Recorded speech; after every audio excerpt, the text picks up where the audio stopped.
we are doing the in-depth study, the book of Revelation. మనము ప్రకటన గ్రంథాన్ని లోతైన విధానంలో ధ్యానిస్తా ఉన్నాం. So we are doing the study verse by verse.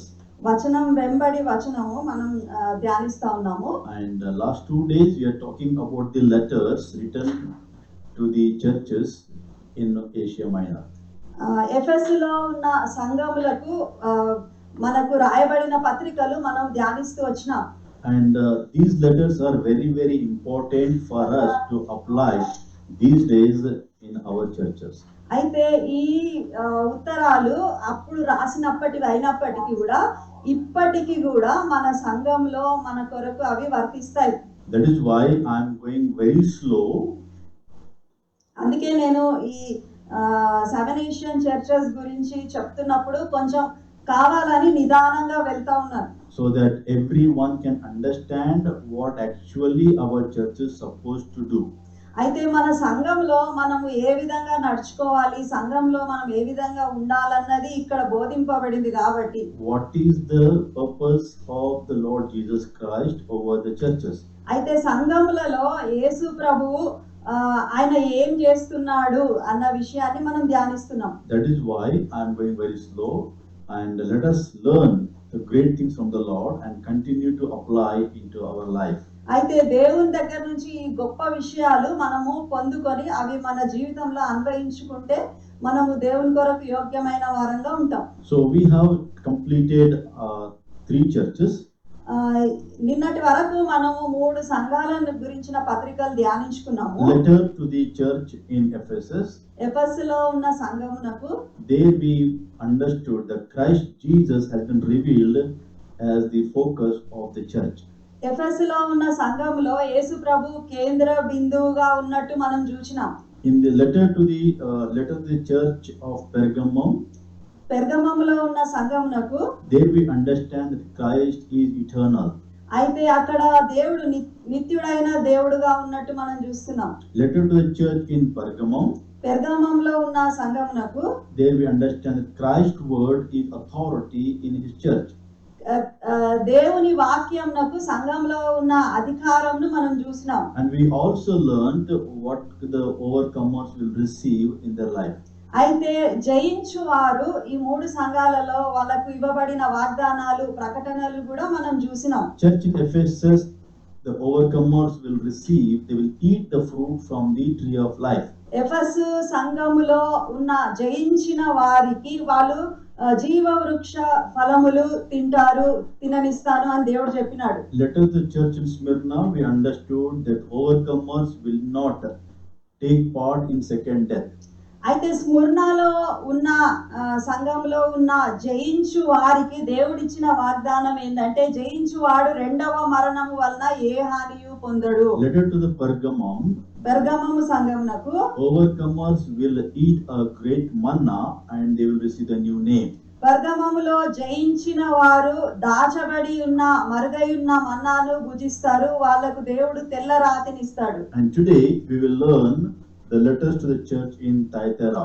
అయితే తుయతైరా సంఘమునకు రాసిన పత్రికలో ఉన్న విషయాలను మనం ఈ రోజు ధ్యానించుకుని నేర్చుకుందాం. So turn our Bibles to book of Revelation chapter 2 verse 18.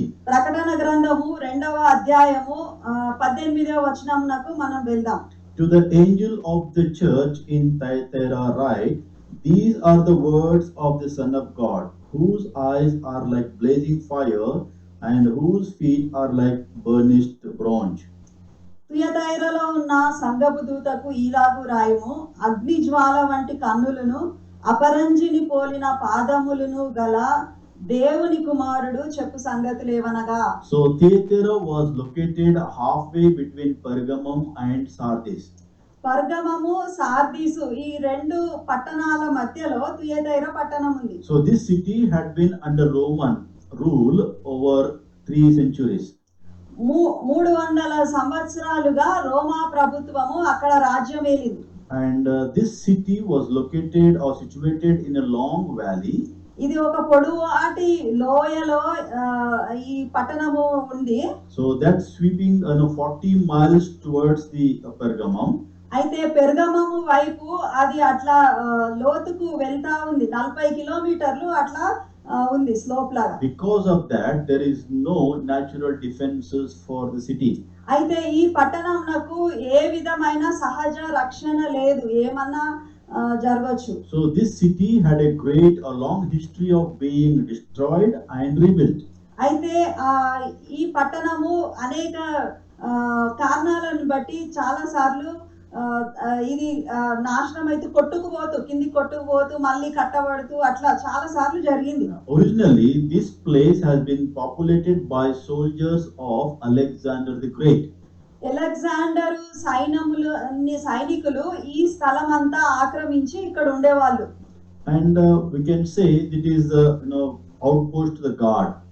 అయితే ఇక్కడ ఈ సైనికులకు వాళ్ళకు నివాస స్థలముగా సైనిక కేంద్రంగా ఉండింది. Thyatira was made for trades. అయితే ఇక్కడ అనేక పరిశ్రమలు పనులు బాగా జరిగేవి. So they have a great trades for cloth making and dyeing and pottery.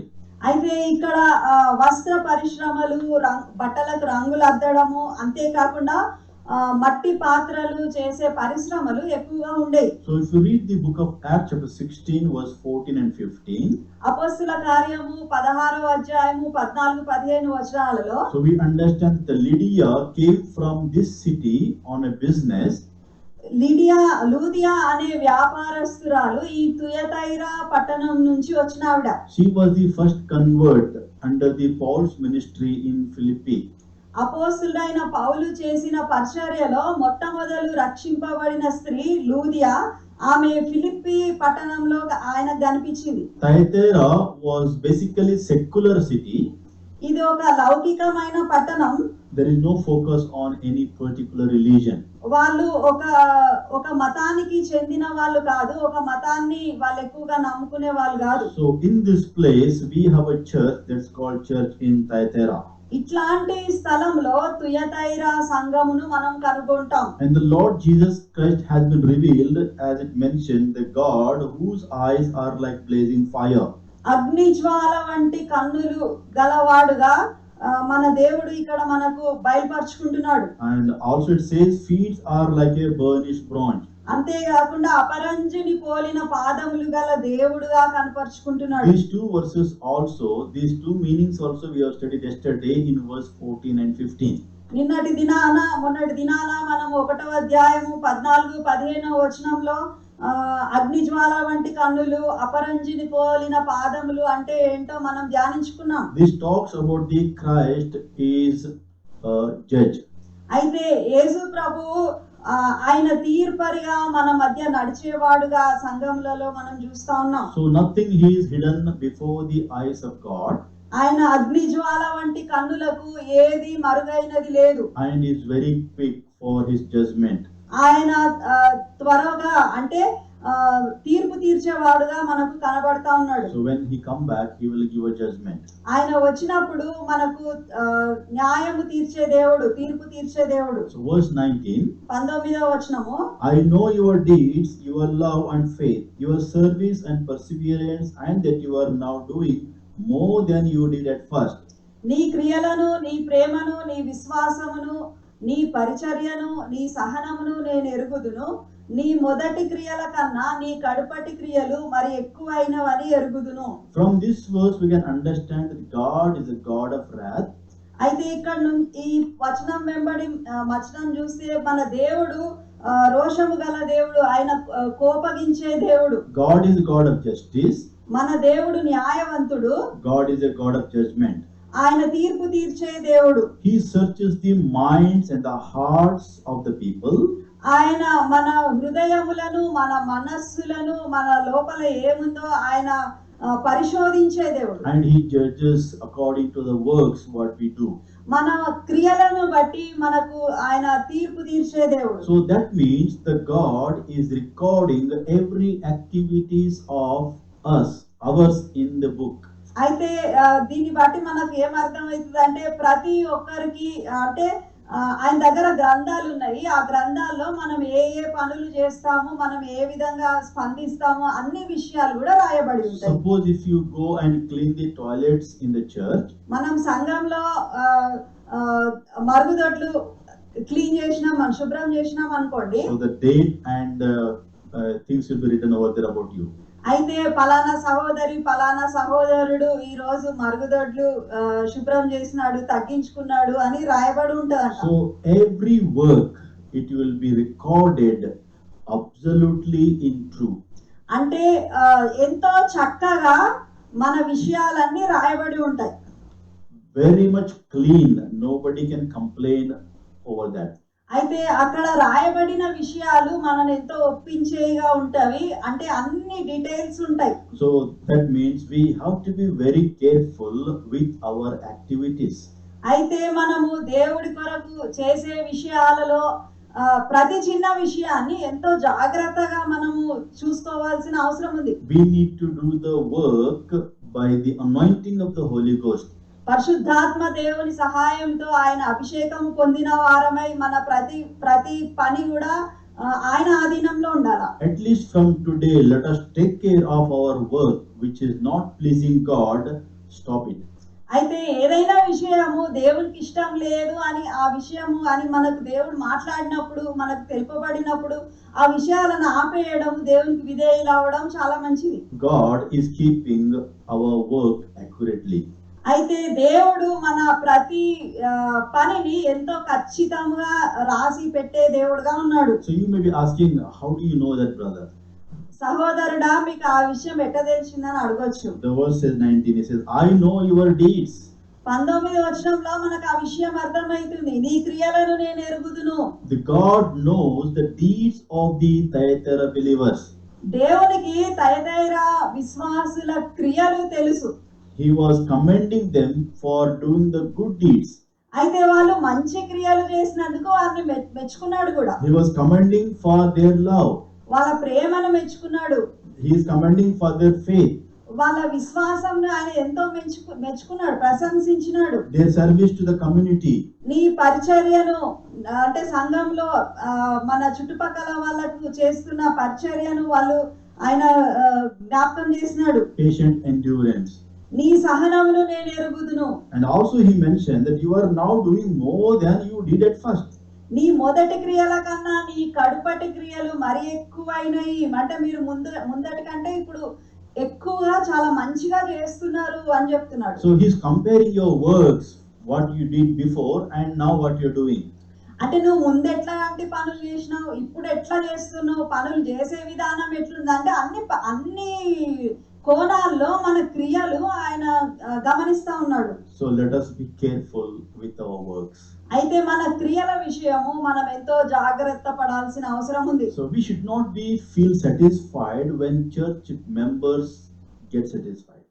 మన సంఘంలో ప్రతి ఒక్కరు నేను చేసే పనులను బట్టి చాలా తృప్తి పడుతున్నారు కదా అని చెప్పి మనం ఆడికి సంతోషపడిపోకూడదు. We should not get satisfied when we feel comfortable in our worship services.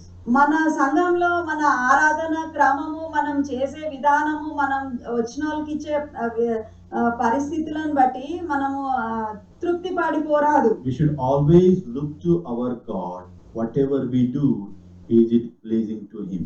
నేను చేస్తున్న ఈ విషయాలు, మా సంఘంలో జరుగుతున్న ఈ విషయాలను బట్టి దేవుడు ఆనందిస్తున్నాడా లేదా, దేవుని తృప్తిపరుస్తున్నామా లేదా అని చూసుకోవాలా. So we need to grow in love, grow in faith. అయితే మనము విశ్వాసంలో, ప్రేమలో అంతకంతకు ఎదుగుతూ ఉండాలి. We should grow in acts of services. మనము చేసే పరిచర్యలో ఎదుగుదల కనిపించాలా. So because these things are very critical and times is also very critical.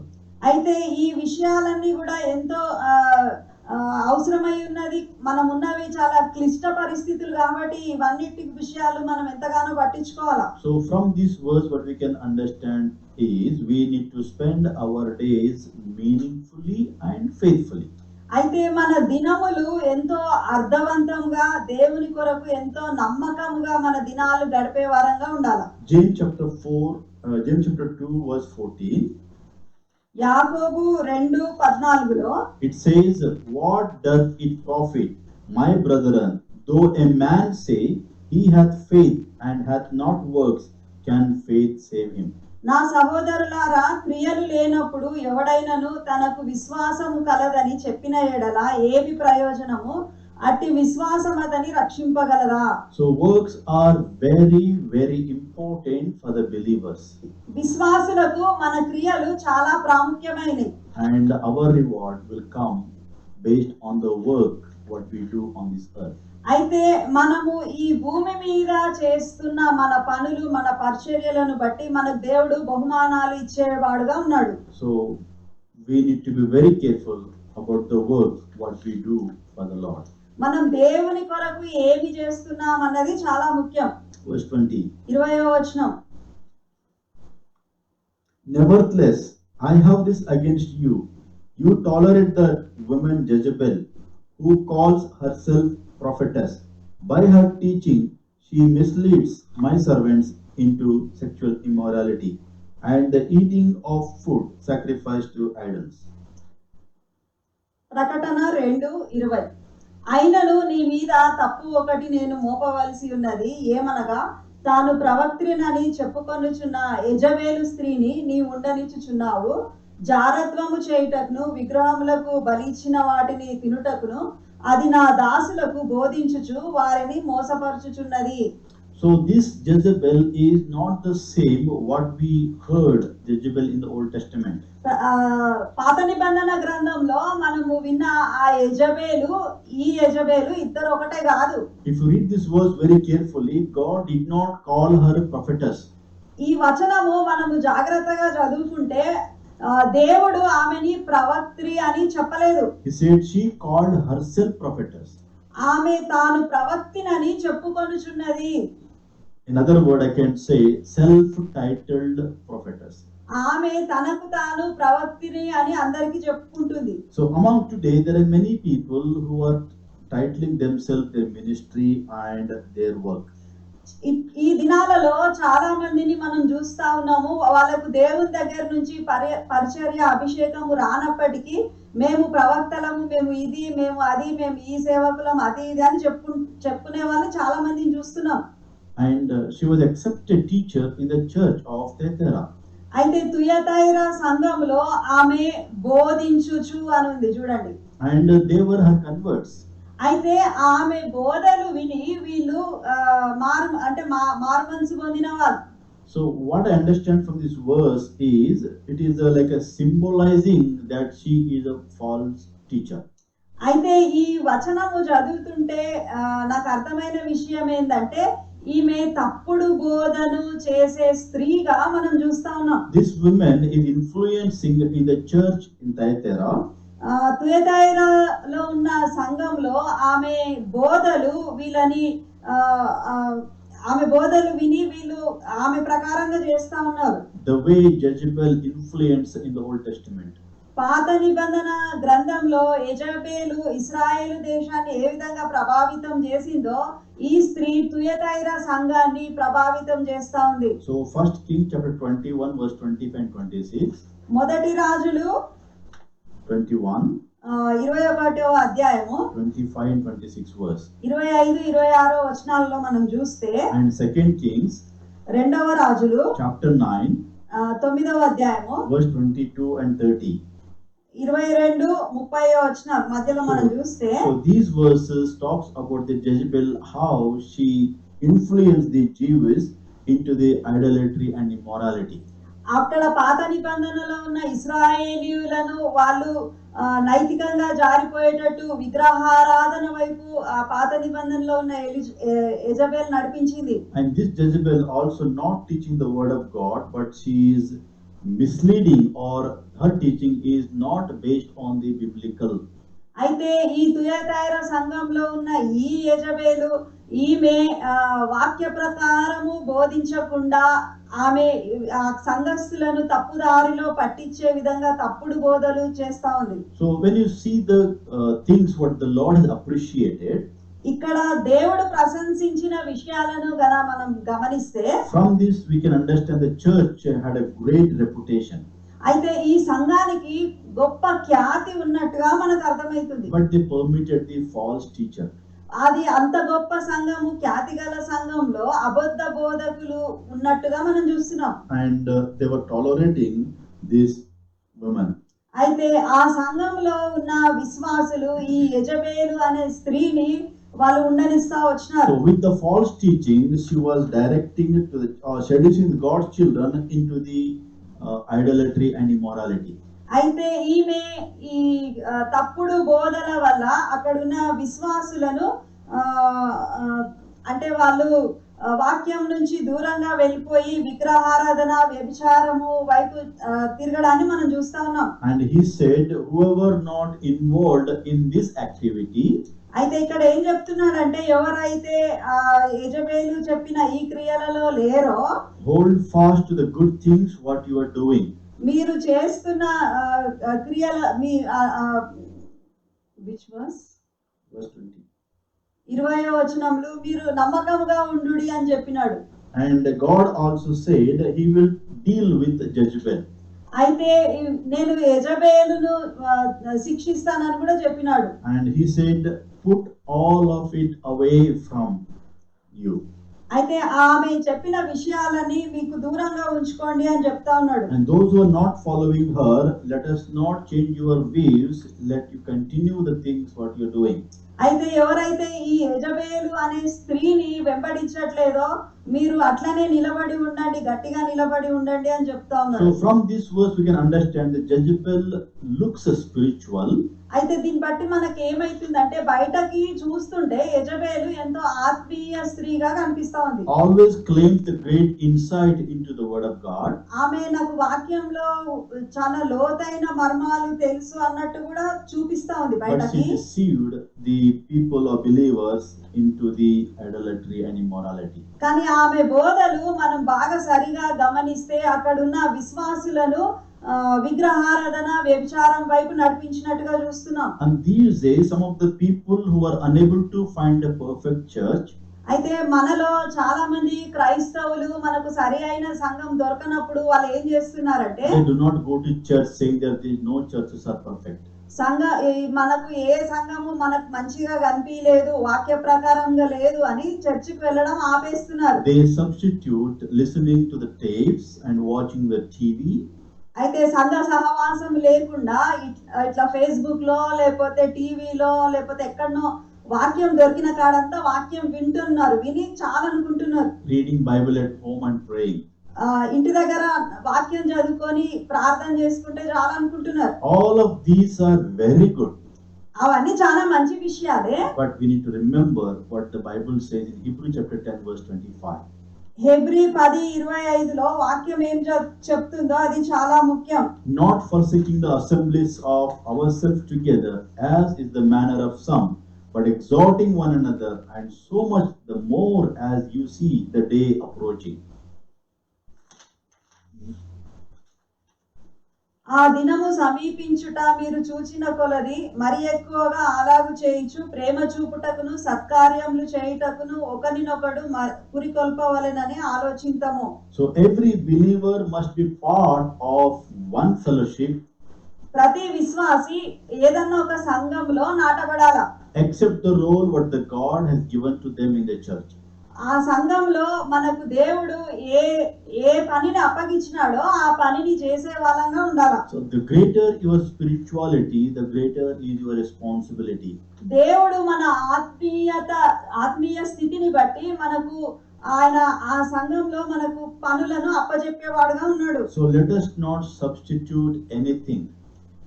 మనము ఈ భూమి మీద ఏ విషయాలను కూడా సంఘంతో మనము సరిచూచుకోలేం. So we have learned 4 churches right now.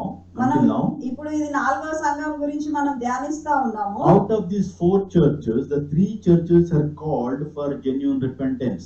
ఈ 4 సంఘములలో 3 సంఘాలకు సరి అయిన నిజమైన పశ్చాత్తాపము కలిగి ఉండాలి. పశ్చాత్తాపపడండి, ఆ మారు మనసు పొందండి అని దేవుడు చెప్తా ఉన్నాడు. So verse 20 is focusing on the sexual immorality and eating the food sacrificed to the idols. అయితే 20వ వచనము విగ్రహారాధన, లైంగిక అనైతికత గురించి చెప్తా ఉంది. In the pagan temple, అన్యమత ఆచారాలు వాళ్ళ గుళ్ళలో so meat was offered to the idols. అక్కడ విగ్రహారాధన సమయంలో విగ్రహాలకు బలి అర్పించేవాళ్ళు. So then the meat was not burnt properly. అయితే అక్కడ ఆ మాంసంను వండకుండా They will sold it to the shoppers. అయితే ఆ చుట్టుపక్కల దుకాణాలలో అదే విగ్రహం దగ్గర నుంచి తీసుకొచ్చిన మాంసమును అమ్మేటోరు. So again, what I want to tell you this evening is eating food offered to idols was not wrong in itself.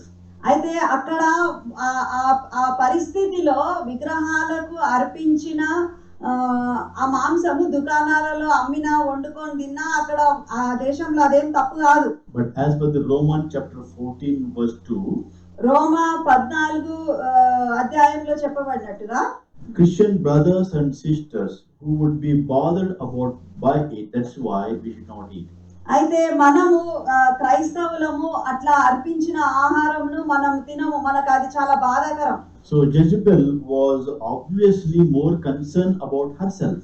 అయితే ఈ యెజబేలు కొత్త నిబంధనలో ఉన్న ఈ యెజబేలు ఆమె స్వంతం గురించి తన గురించే ఆలోచించుకునేదిగా ఉంది. And she is concerned about her believers. అయితే ఆమె నేను బాగుంటే మా సంఘానికి వచ్చేటోళ్ళు బాగుంటే చాలు అనుకుంది. And verse 21. 21వ వచనం. I have given her time to repent for her immorality, but she is unwilling.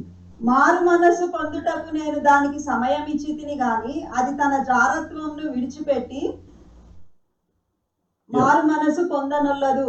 So God has given this woman a time to repent. అయితే దేవుడు ఈ యెజబేలుకు మారు మనసు పొందడానికి సమయం కూడా ఇచ్చినాడు. But it says, the word of God says, she refused correction because of the price. అయితే ఆమె తను తాను సరి చేసుకోలేదు, ఆమె జీవితంలో ఏమి పోగొట్టుకోకూడదని నిర్ణయించుకుంది. So repent means change our mind, change our heart. పశ్చాత్తాపపడం అంటే మన మనస్సు మారాలా, మన హృదయంలో మన తలంపులు అన్ని మారాలా. Change our direction and come towards God. మనము ఎటువైపు వెళ్తున్నామో అటు దిశకు వెళ్ళటం మానేసి దేవుని వైపు మనము తిరగాల. So it's a disastrous consequences to God and eternal life if we not repent.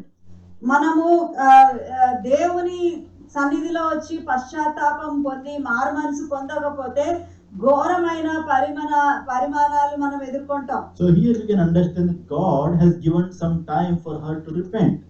ఆమె మారు మనసు పొందడానికి పశ్చాత్తాపడడానికి దేవుడు ఆమెకు సమయం ఇచ్చినాడు. So in his mercy the God has given us also some time to decide to follow him. దేవుడు మనం కూడా నిర్ణయించుకోవడానికి మారు మనసు పొందడానికి ఆయనను వెంబడించడానికి సమయం ఇస్తూనే ఉన్నాడు. Only stubborn people willfully they will not follow him. అయితే కొంచెం మంది మొండి పట్టుదలతోటి దేవుని వెంబడించకుండా వాళ్ళు అట్లా దూరం అవుతా ఉన్నారు. They feel that they are right, everyone is wrong.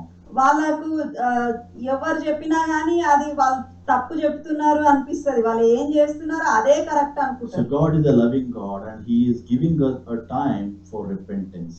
మన దేవుడు ఎంతో ప్రేమ గలవాడు కాబట్టి ఆ యెజబేలుకైనా మనకైనా సమయం ఇచ్చే దేవుడుగా ఉంటున్నాడు. So he has given her time but she refused to repent.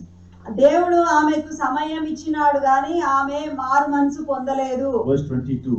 22వ వచనం. So I will cast her on a bed of suffering and I will make those who commit adultery with her suffer intensely unless they repent of her ways. ఇదిగో నేను దానిని మంచము పట్టించి దానితో కూడా వ్యభిచరించిన వారు దాని క్రియల విషయమై మారు మనసు పొందితేనే గాని వారిని బహుశ్రమల పాలు చేతును. So what God is saying here is he want to take a severe action on her. అయితే ఈ వచనం చదువుతుంటే మనకు ఏమర్థమవుతుందంటే దేవుడు ఆమెకు కఠినంగా శిక్షించాలనుకుంటున్నాడు. He will put her into severe affliction. అయితే ఆమెను ఎంతో శ్రమల గుండా బాధల గుండా తీసుకెళ్లాలని దేవుడు అనుకుంటున్నాడు. So Jesus rebuked for tolerating the immorality. అయితే ఆమె అక్కడ అవినీతి క్రియలను దేవుడు ఆమెను హెచ్చరించి గద్దించినాడు. So we are to have a no open mind for the sexual immorality. అయితే ఈ శారీరకంగా ఆత్మికంగా ఈ వ్యభిచారాలను మనము ఆ విషయాలలో మనం జాగ్రత్తగా ఉండాలి. Even if our culture accepts it. మన చుట్టుపక్కల సంస్కృతి వాటిని ప్రోత్సహించినా గానీ మనం బైబిల్ ప్రకారంగా జీవించాలా. The word of God says God was to judge her upon a bed. దేవుడు ఆమెని మంచం పట్టిస్తానంటున్నాడు. You know why? Because she was using the luxurious bed to commit her immorality. ఆమె ఎంతో విలాసవంతమైన పరుపుల మీద పడుకొని ఆమె వ్యభిచారం చేసేది కాబట్టి. And reclining couch at the idol feast to eat things offered to false gods. అయితే ఈ అబద్ధపు దేవుళ్ళకు అర్పించినది తింటూ ఆమె కూర్చునే మంచాలు పరుపులు అవన్నీ దేవుడు చూస్తా ఉన్నాడు. So from this verse we can understand that he was to give her a bed in hell where she would lie forever. అయితే దేవుడు ఆమెకు నరకంలో ఒక మంచి మంచాన్ని ఏర్పరిచినాడు. దాని మీద పడుకొని ఆమె నరక యాతన అనుభవించాలి. Verse 23. 23వ వచనం. I will strike her children dead, then all the churches will know that I am he who searches the hearts and mind, and I will repay each of you according to your deeds. దాని పిల్లలను నిశ్చయముగా చంపేదను, అందువలన అంతరింద్రియములను హృదయములను పరీక్షించువాడను నేనే అని సంఘములన్నీ తెలుసుకొనును. మరియు So here the word of God says, I will strike her children dead. అయితే ఆమె పిల్లలను నేను మొత్తుతానంటున్నాడు. So that means this church is, I think it's an old church. అంటే ఆ సంఘంలో పిల్లలు ఉన్నారు అని అంటే ఇది కొంచెం నుంచి ఉన్న సంఘం. And she was teaching quite some time long. అయితే ఆమె ఎక్కువ సంవత్సరాల నుంచి ఆమె బోధిస్తా ఉంది. So her teaching has produced first generation and second generation children.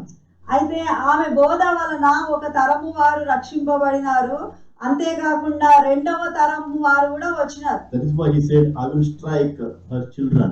అయితే అందుకే ఇక్కడ దాని పిల్లలను అనంటే రెండవ తరము వారిని గురించి చెప్తా ఉన్నాడు. And God, the word of God also says, he who searches our hearts and minds. అంతరింద్రియములను హృదయములను పరీక్షించువాడు అని చెప్తా ఉన్నాడు. So God is a God of perfect God. మన దేవుడు ఎంతో ఖచ్చితమైన దేవుడు. So he had an intimate knowledge of our heart. మన మనసులో మనము ఏమి ఆలోచిస్తున్నామో ఆ ఆలోచన పుట్టక ముందే ఆయన ఎరిగిన దేవుడు. No evil can hidden from him. మనలో ఏ దుర్మార్గతను ఆయన కంటబడకుండా మనం దాచుకోలేం. Book of Psalm chapter 7 verse 9. Keerthana 2:9లో Book of Psalm chapter 7 verse 9. Keerthana 7:9లో It says, oh, let the wickedness of the wicked come to an end, but establish the just, for the righteous God trieth the hearts and brains. కీర్తన 7:9.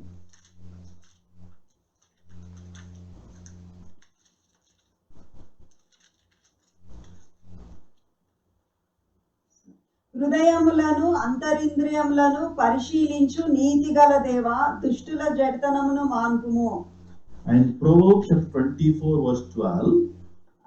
సామెతలు 24:12లో It says, if thou sayest, behold, we knew it not, doth not he that pondereth the heart consider it, and he that keepeth thy soul, doth he not know it, and shall not he render to every man according to his works. సామెతలు 24:12 ఈ సంగతి మాకు తెలియదే అని నీవు అనుకొనిన ఎడల హృదయములను పరిశోధించువాడు నీ మాటను గ్రహించును గదా, నిన్ను కనిపెట్టువాడు దాని నెరుగును గదా, నరులకు వారి వారి పనులను బట్టి ఆయన ప్రతికారము చేయును గదా. So from this verse we can understand that we cannot hide anything from God. ఈ వచనాలు మనం చదువుతుంటే మనకు ఏమర్థమవుతుందంటే మనము ఎట్లాంటి విషయాలను కూడా మన మనసులో అయ్యే విషయాలను కూడా దేవుని దగ్గర దాచలేము. We can hide from our parents and children. మన మనసులో ఏం జరుగుతుందో మన తల్లిదండ్రుల నుంచి లేదా మన పిల్లల నుంచి కూడా మనము దాచవచ్చు. We can hide from our spouse. మన భర్తతో భార్యతో మనము దాచవచ్చు. But we cannot hide from Christ. మనము దేవుని దృష్టిలో ఏది దాచలేము. He knows what is in your heart and he knows what is in your mind. మన మనసులో ఏముందో, మనం ఏం తలస్తున్నామో దేవునికి సమస్తము తెలుసు. After knowing, still He loves us. మనలో ఉన్న ఈ విషయాలన్నీ తెలిసి కూడా మనని ఇంకా ప్రేమించే దేవుడు. So tonight, what I want to tell you is, if you know your sins, better confess before Him and ask the forgiveness of the Lord. ఇప్పుడు మన పాపములు మన ఎదుటనే ఉన్నాయి కాబట్టి మనము మన పాపములను అట్లా దాచిపెట్టకుండా దేవుని సన్నిధిలో వచ్చి పశ్చాత్తాపపడి మారుమనసు పొంది ఆయన సన్నిధిలో ఒప్పుకుందాం. If you are trying to hide our sin from God, మనము దేవుని దగ్గర నుంచి పాపాన్ని దాచిపెడతా ఉంటే, we cannot hide. That is why God is asking, God is giving us time to repent. అదే మనము దాచలేము కాబట్టి, మనం దాచిపెట్టలేము కాబట్టి దేవుడు మనకు సమయం ఇస్తా ఉన్నాడు, నువ్వు ఇట్లా చేస్తా ఉన్నావు, మారుమనసు పొందు అని. So tonight is the best time where we can confess our sins, repent and come back to God. సమయం ఉండగానే ఈ దినముననే మనం దేవుని సన్నిధికి వచ్చి మన విషయాలను ఒప్పుకుందాం. And He also said, I will reward you, or I will repay you according to your deeds. నేను దాని క్రియల ప్రకారంగా దానికి ప్రతిఫలం ఇత్తును అన్నది. Always the basis of our future judgment is on our deeds. మన క్రియల చొప్పున మనకు ప్రతిఫలము మనకు దొరకనై ఉంది. So deeds are very, very important in the believer's life. క్రైస్తవుని జీవితంలో మన క్రియలు చాలా చాలా ముఖ్యమని మనకు ఈ విషయాలన్నీ చదువుతా ఉంటే తెలుస్తా ఉంది. So make a note of this point. ఈ విషయము మనం చాలా జాగ్రత్తగా గుర్తుంచుకుందాం. And again, don't confuse. మళ్ళీ మనము దీంతో మనము confuse అయిపోకూడదు. Deeds or works will not save you. అయితే మన క్రియలు గాని మనం చేసే పనులు గాని మనం రక్షించవు. But these are the things, it will give an evidence for our salvation. అయితే మన క్రియలు మనం చేసే పనులు మన రక్షింపబడిన వారమా లేదా అన్నది మన రక్షణను రుజువుపరిచేవిగా ఉన్నాయి. Work and faith should go together. మన విశ్వాసము మన క్రియలు రెండు ఎప్పుడు కలిసి ఉండాలి. So from this church we can understand that let us remove all the self-title, self-ministry. మనము ఇప్పటిదాకా మన స్వంతం కొరకు మన పేరు తెచ్చుకోవాలని మనం చేస్తున్న పరిచర్యలన్నీ ఆపేయాలి. Get rid of all your self. మనము నా స్వంతము నా ఇష్టము అనుకున్న అంత సరిదిద్దుకోవాలి. The God has to call you, the God has to assign you what you're supposed to do. అయితే మనం స్వంతంగా నిర్ణయించుకున్న మన పరిచర్యలను ఆపేసి దేవుడు ఏ పరిచర్యకు మనకు పిలిచినాడో ఆ పరిచర్యను చేయాలి. Jezebel called herself as prophetess and God given her time for the repentance. ఈమె తనను తాను ప్రవక్త్రినని చెప్పుకుంది, అయితే దేవుడు ఆమెకు సమయం ఇచ్చినాడు. If you are similar to that, you need to repent and come back to God. నీకు నీవే నేను ఈ పరిచర్య ఆ పరిచర్యను చేసుకుంటే నిర్ణయం చేసుకుంటే నువ్వు దేవుని సన్నిధిలో వచ్చి పశ్చాత్తాప పడాల్సిన తరుణం ఇది. Verse 24. 24వ వచనం. Now I say to the rest of you in Thyatira, to you who do not hold to her teaching and have not learned Satan's so-called deep secrets, I will not impose any other burden on you. అయితే తుయతైరలో కడమ వారైన మీతో అనగా ఈ బోధను అంగీకరింపక సాతాను యొక్క గూఢమైన సంగతులను ఎరుగమని చెప్పుకొని వారందరితో నేను చెప్పుచున్నదేమనగా మీపైని మరి ఏ భారమును పెట్టను. So deep secrets of Satan. సైతాను యొక్క గూఢమైన సంగతులంట. And so-called believers. అయితే ఇక్కడ విశ్వాసులము అని చెప్పుకునేవాళ్ళు. So-called deep secrets. సైతాను గూఢమైన సంగతులు, సాతాను యొక్క గూఢమైన సంగతులు. So we need to be careful with these words. అయితే ఈ సాతాను యొక్క గూఢమైన సంగతులు ఏంది, వాటి విషయంలో మనం జాగ్రత్తగా ఉండాలి. So we need to appeal for such kind of teachings. అయితే అట్లాంటి బోధలు ఉన్నప్పుడు వచ్చే విజ్ఞప్తి ఏంటంటే, but usually whenever we hear these satanic things, ఇప్పుడు ఈ సైతాను ఇచ్చే ఈ విషయాలను మనం సంఘంలో చూసినప్పుడు about the sexual immorality or eating the food of the idol, ఈ ఆ, విగ్రహారాధన సంబంధమైనవి లేకపోతే ఈ శారీరక అపవిత్రత, ఆ, వ్యభిచారము ఇట్లాంటి విషయాల గురించి మనం ఆలోచిస్తే So most of the people will appeal saying that whatever we are doing is right. వాళ్ళని మనం గాన వెళ్ళి అడిగితే వాళ్ళకు విజ్ఞప్తి చేస్తే వాళ్ళు ఏమంటారు అంటే మేము చేసేది కరెక్టేనండి అంటారు. They say what happens in the body is inconsequential. అయితే మేము మా శరీరంలో శరీరం ద్వారా చేసే పనులకు పర్యవసానాలు ఉండవు అంటారు వాళ్ళు. Because we are spiritual man, God always look at the spirit. మేము ఆత్మీయులము కాబట్టి దేవుడు మా ఆత్మను చూస్తాడు, ఆయన పైన పైన విషయాలు లక్ష్య పెట్టాడు, శరీరాన్ని లక్ష్య పెట్టాడు అనుకుంటారు. So they say it is not sinful if you fulfill the sexual desire outside of the marriage. అయితే పెళ్లి అంటే భర్తతో భార్యతో కాకుండా వివాహేతర సంబంధాలు కలిగి ఉండి వాళ్ళ లైంగిక కోరికలు తీర్చుకోవడము సరి అంటారు. So this is how these Satan's so-called deep secrets will insist you to do the sexual immorality. ఈ సైతాను గూఢమైన రహస్యాలు అంటే ఇదే అన్నమాట. సైతాను ఈ విధంగా సంఘములలో ఇట్లాంటి తప్పు బోధలు తీసుకొచ్చేదిగా ఉంటున్నది. So he will stimulate your pride. అయితే ఈ సైతానుడు మనలో ఉన్న అహంకార భావనను రేకెత్తించేవాడుగా ఉన్నాడు. So for that we need to be aware and we need to be away from that. అయితే ఇట్లాంటివన్నీ విషయాలు ఉంటాయి కాబట్టి మనము సైతాను విషయంలో, సైతాన్ తీసుకొచ్చే తప్పు బోధల విషయంలో, అవన్నిటి విషయంలో మనం చాలా జాగ్రత్తగా ఉండి దూరంగా ఉండాలి. So we should hold tightly to the word of God. మనము వాక్య ప్రకారంగా ఉండాలి, వాక్యాన్ని గట్టిగా చేతబట్టుకోవాలి. Basics of our Christian faith. మన క్రైస్తవ విశ్వాసంలో మనకు ఏది ముఖ్యమో వాటి విషయంలో జాగ్రత్తగా ఉండాలి. Let us not go to the extreme view of new teaching. అయితే ఈ కొత్త కొత్త బోధలు విపరీతంగా వస్తుంటే వాటి వైపు మనము చూడొద్దు, తిరగొద్దు. So which is taking you away from the God's faith. అయితే దేవుని దగ్గర నుంచి దూరం తీసుకొచ్చే ఈ తప్పుడు బోధల విషయంలో మనం జాగ్రత్తగా ఉండాలి. So we need to thank God, at least we can see few people in this church overcomers. అయితే ఈ సంఘంలో కూడా జయించు వారు ఉన్నను బట్టి ఉన్నందుకు దేవునికి వందనాలు. So few people, they check them out and they do not hold to her teaching. అయితే ఇక్కడ కొంచెం మంది ఉన్నారంట, వాళ్ళు ఆమె బోధలు వినలేదంట. And they even not come to her. అయితే వాళ్ళు ఆమెను అనుసరించలేదు.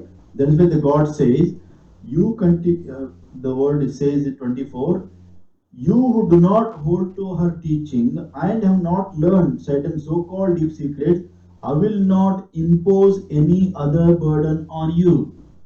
అనగా ఈ బోధను అంగీకరింపక సాతాను యొక్క గూఢమైన సంగతులను ఎరుగమని చెప్పుకొని వారందరితో నేను చెప్పునదేమనగా మీపైని మరి ఏ భారమును పెట్టను.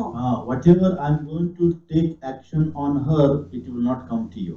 అంటే నేను ఆమెను శిక్షించే విధానము ఏది కూడా అది మీ వరకు రాదు. Verse 25 and 26. 25-26 వచనం. Only hold on to what you have until I come. To him who overcomes and does my will to the end, I will give authority over the nations. నేను వచ్చే వరకు మీకు కలిగి ఉన్న దానిని గట్టిగా పట్టుకొనుడి. నేను నా తండ్రి వలన అధికారం పొందినట్టు జయించుచు అంతం వరకు నా క్రియలు జాగ్రత్తగా చేయువానికి జనుల మీద అధికారం ఇచ్చేదను. So he is telling them to hold on what you have until I come. మీకు కలిగి ఉన్న దానిని గట్టిగా చేపట్టుకొనుడి అంటా ఉన్నాడు. And you live a victorious Christian life. మీరు జయించుచు అంటున్నాడు. We already learned overcomers in chapter 1 verse 7. 1వ అధ్యాయము 7వ వచనంలో జయించు వారిని గురించి మనం ధ్యానించి ఉంటున్నాం. Verse 27. 27వ వచనం. He will rule them with an iron scepter. He will dash them to the pieces like pottery, just as I have received authority from my Father. నేను నా తండ్రి వలన అధికారము పొందినట్టు జయించుచు అంతము వరకు నా క్రియలు జాగ్రత్తగా చేయువానికి జనుల మీద అధికారం ఇచ్చేదను. అతడు ఇనుప దండముతో వారిని ఏలును, వారు కమ్మరవాని పాత్రల వలె పగులగొట్టబడుదురు. So he's telling to the overcomer that he is going to rule them with an iron scepter. ఆయన ఇనుప దండముతో వారిని ఏల్తాడని చెప్తా ఉన్నారు. He is going to shepherd them with an iron rod. ఇనుప దండముతో వారిని కాచే దేవుడు. So during the millennium kingdom, we are going to rule and reign with him. అయితే 1000 ఏండ్ల పరిపాలనలో మనము దేవునితో యేసు ప్రభువుతో రాజ్యమేలే వాళ్ళంగా ఉంటాం. So he will enforce us and he will protect us as his sheep and he will give us the grace to rule and reign with him. ఆయన ఒక కాపరిగా గొర్రెలను కాచిన మాదిరిగా మనల్ని కాచి ఆయనతో పాటు రాజ్యము చేసే అధికారము ఆ తరుణంను మనకి ఇయ్యనై ఉన్నాడు. And Jesus Christ, he was saying here to those who overcome, ఎవరైతే జయిస్తారో you have to remain faithful until I come. నేను వచ్చే వరకు అంతము వరకు నమ్మకముగా ఉండండి అని చెప్తా ఉన్నాడు. Continue to do the things which can please God. అంతము వరకు నా క్రియలు జాగ్రత్తగా చేయువానికి. So because when he comes, he will going to judge the evil and he will going to destroy. ఎందుకంటే ఆయన వచ్చినప్పుడు ఆయన దుష్టులను నాశనం చేసి మనను హెచ్చించే దేవుడుగా ఉన్నాడు. So he is the one who is going to rule with the iron scepter. ఆయన ఇనుప దండముతో అధికారము చేయును, రాజ్యం ఏలును. Verse 28 and 29. 28, 29. I will also give him the morning star. He who has an ear, let him hear what the Spirit says to the churches.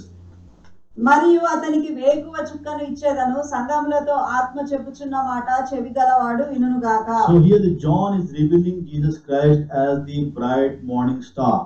ఆయన ఉదయపు నక్షత్రముగా వేకువ చుక్కగా మనకు యోహాను చూపిస్తా ఉన్నాడు. So morning star appears before dawn. అయితే తెల్లవారుజామున ఈ వేకువ చుక్క కనిపిస్తుంది. When the night was coldest and the darkest. అయితే ఎప్పుడైతే చీకటి రాత్రి అంతా చాలా చల్లగా చీకటిగా ఉంటదో అట్లాంటి సమయంలో ఈ వేకువ చుక్క ఉదయిస్తది. So our Lord is a bright morning star. మన దేవుడు వేకువ చుక్కగా ఉన్నాడు. And when the world is at its bleakest point, మనము చాలా అంటే వీక్ గా ఉన్నప్పుడు Christ will burst out into the picture. అయితే మన పరిస్థితులు, మన కష్టతరమైన పరిస్థితిలో అప్పుడు యేసు ప్రభు కనిపిస్తాడు మనకి. He will expose the evil in the light of the truth. అయితే ఆ పరిస్థితిలో దేవుడు వెలుగుగా వచ్చి సత్యంను బయలుపరిచేవాడుగా ఉంటున్నాడు. And he is going to fulfill his promises and he is going to give a reward. అయితే మన పరిస్థితులను అధిగమించి ఆయన మనకు తీర్పు తీర్చి మనకు బహుమానం ఇచ్చేవాడుగా ఉంటున్నాడు. So in this church we can see that obedience is missing. అయితే ఈ సంఘంలో విధేయత కొరతగా మనకు కనిపిస్తా ఉంది. They are not obeying the word of God properly. అయితే వీళ్ళు వాక్యంనకు విధేయత లేదు వీళ్ళకి. So they make choice according to their will. అయితే వాళ్ళకు ఏది ఇష్టమో ఆ నిర్ణయం తీసుకునే వాళ్ళుగా మనం చూస్తున్నాం. And we can learn from these verses that all the churches were talking about the works. అయితే మనము క్రియల గురించి, క్రైస్తవుల క్రియల గురించి సంఘములలో మనము వింటా ఉన్నాం. But do you know, in our current churches, did anybody speaking about the works? అయితే మన సంఘములలో క్రియల గురించి మాట్లాడుతున్నారా, బోధలు ఉంటున్నాయా? ఇప్పుడు Only about faith will hear the sermons. మనము వినే ప్రతి బోధ అంతా కూడా విశ్వాసమును గురించే ఉంటుంది కానీ క్రియల గురించి మనకు వినిపించట్లేదు. So from understanding, no one speaks about the work in the church, they only speak about the faith. మనము క్రియల గురించిన వర్తమానములే వినకుండా అయిపోయినాం. వర్తమానాలే మనకు బోధింపబడట్లేదు. మనకు ఎప్పుడు విశ్వాసంలో ఎదగండి, విశ్వాసం సంగతే చెప్తా ఉన్నారు. Tonight what I want to tell you is no productive without work. క్రియలు లేకుండా మనము ఎదగలేము. Thyatira church is a corrupt church and is called Papal church. It is in Roman Catholic church.